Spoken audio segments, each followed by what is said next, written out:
नमो नमः श्री साई नमो नमः। जय जय साई नमो नमः। सतगुरु साई नमो नमः। ओम साई नमो नमः। श्री साई नमो नमः। जय जय साई नमो नमः। सतगुरु साई नमो नमः। ओम साई नमो नमः।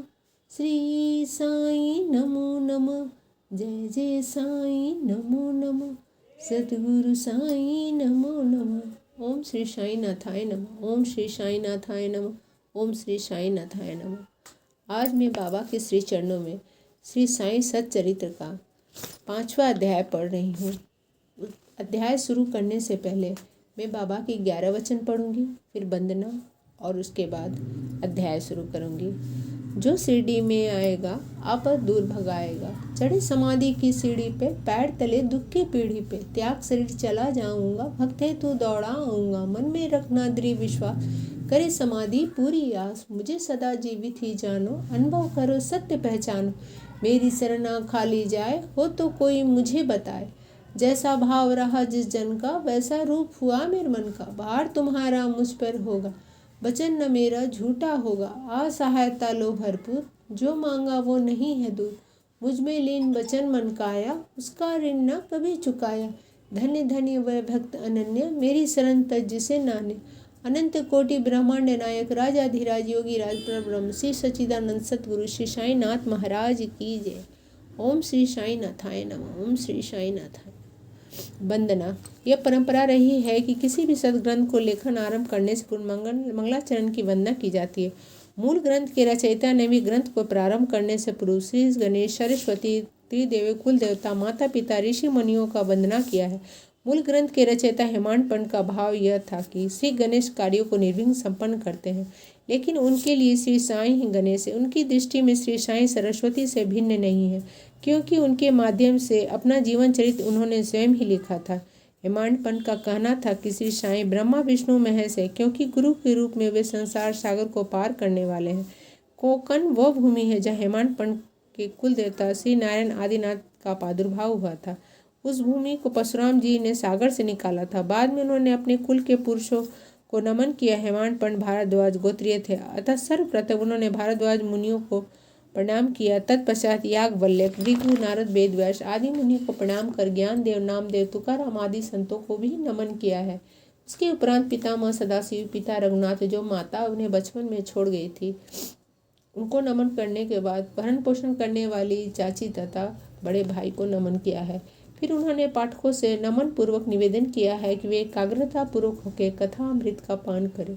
सबसे अंत में उन्होंने सच्चिद आनंद स्वरूप सदगुरु श्री साईनाथ महाराज को प्रणाम कर ग्रंथ का शुभारंभ किया। ओम श्री साई नाथाय नमः। ओम श्री साई नाथाय नमः। श्री साईं बाबा का मातृ प्रेम, रोहिला की कथा, बाबा का अमृतमय उपदेश, हेमांड पंत का प्रार्थना। श्री साईं बाबा का मातृ प्रेम। जिस प्रकार माँ अपने पुत्र के प्रति प्रेम होता है और प्रेम से वशीभूत होकर वह अपने सभी आवश्यकताओं का समय ही पूर्व ध्यान रखती है, गाय का भी जिस प्रकार अपने बछड़े के प्रति प्रेम होता है, ठीक वैसे ही साईं बाबा का अपने भक्तों के प्रति विशेष प्रेम था। गाय और माँ का प्रेम निस्वार्थ, अनुपमेय एवं असामान्य होता है। यह सभी जानते हैं। बाबा का भी प्रेम ठीक ऐसा ही था, जिसके कारण उदाहरण स्वयं मूल्य ग्रंथ के लेकर हेमांड पंत है। हेमांड पंत 1916 ईस्वी में सेवानिवृत्त हो गए और उन्हें पेंशन मिलने लगी, लेकिन उन पेंशन से उनके परिवार का निर्वाह नहीं हो पा रहा था। उसी वर्ष गुरु पूर्णिमा के दिन वे अपने कुछ परिचित साईं भक्त के साथ साईं बाबा के दर्शनार्थ शिरडी गए। हेमांड पंत के एक परिचित एवं साईं भक्त अन्ना चिन्नीकर भी उनके साथ थे। जब वे शिरडी पहुंचकर साईं बाबा के दर्शनार्थ मस्जिद पहुंचे तो अन्ना चिन्नीकर ने बाबा से प्रार्थना की कि हे देवा, इन पर कृपा करो। सेवानिवृत्ति के बाद जो पेंशन इन्हें मिलती है, इससे सारे परिवार का निर्वाह नहीं हो पाता है, क्योंकि परिवार तो बढ़ता ही जा रहा है। आप कृपा करके उन्हें कोई नौकरी दिलवा दे ताकि इनकी चिंता मिट जाए और ये सुख से रह सके। बाबा मुस्कुराकर बोले, नौकरी तो इन्हें मिल जाएगी, लेकिन अब इन्हें मेरी सेवा में भी आनंद लेना चाहिए। इनकी कामनाएं सदैव पूर्ण होती रहेगी। इनके सारा ध्यान मेरी ओर करके दुष्टों एवं अधार्मिक लोगों से दूर ही रहना चाहिए। अब इन्हें हृदय में हृदय से मेरा स्मरण करते हुए दयालुता एवं विनम्रता का व्यवहार करना चाहिए। यदि मैं ऐसा व्यवहार करेंगे तो ये सदा सुखी रहेंगे। रोहिला की कथा। साईं बाबा का प्रेम सभी के प्रति समान था। वे सभी वर्णों के लोगों को एक समान प्रेम करते थे। उनकी दृष्टि में ना कोई हिंदू था, न मुसलमान या अन्य जाति अथवा ऊंच नीच था। सभी एक समान थे। ऐसी ही एक कथा, एक व्यक्ति शिरडी आया। वह रोहिला जाति का था। वह लंबा चौड़ा गठे हुए शरीर का था। साईं बाबा के प्रति उसका भक्ति भाव था, इसलिए वह शिरडी में ही रहने लगा। वह आठों पहर ऊंची एवं कर्कश आवाज़ में कुरान शरीफ की कलमे पढ़ता एवं अल्लाहो अकबर के नारे लगाता था। दूसरी ओर शिरडी के अधिकतर लोग जब खेतों में काम करके संध्या समय घर लौटते और रात्रि में जब विश्राम करने लगते तो रोहिला की आवाज़ के कारण उसकी नींद में बाधा पड़ती थी। काफ़ी दिनों तक वे मौन रहकर सब कुछ सहने लगे, लेकिन जब मामला असहनीय हो गया तब एक दिन वे साईं बाबा के पास मस्जिद में गए और रोहिला के ऊंचे स्वर में कलमे पढ़ने एवं नारे ना लगाने के लिए कहने की प्रार्थना करने लगे।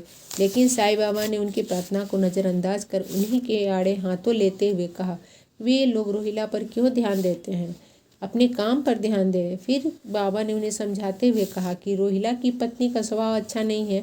वो रोहिला को ही नहीं बल्कि मुझे भी कष्ट देती है, क्योंकि वह रोहिला के कलमे पढ़ते समय उपस्थित नहीं रहती, इसलिए वह सुख शांति से रहती है। हकीकत में रोहिला की कोई पत्नी नहीं थी। यहाँ बाबा का आशय बुरे विचारों के त्याग से था। वे प्रार्थना आराधना को अधिक महत्व देते थे, इसलिए उन्होंने रोहिला का समर्थन कर शिरडी वासियों के कुछ समय के उत्पाद को सह लेने को कहा।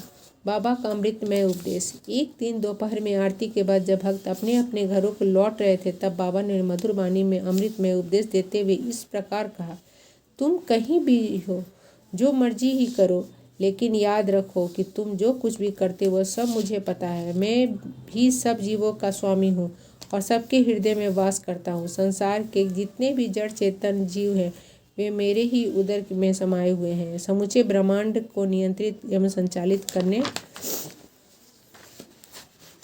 वाला ही मैं हूँ।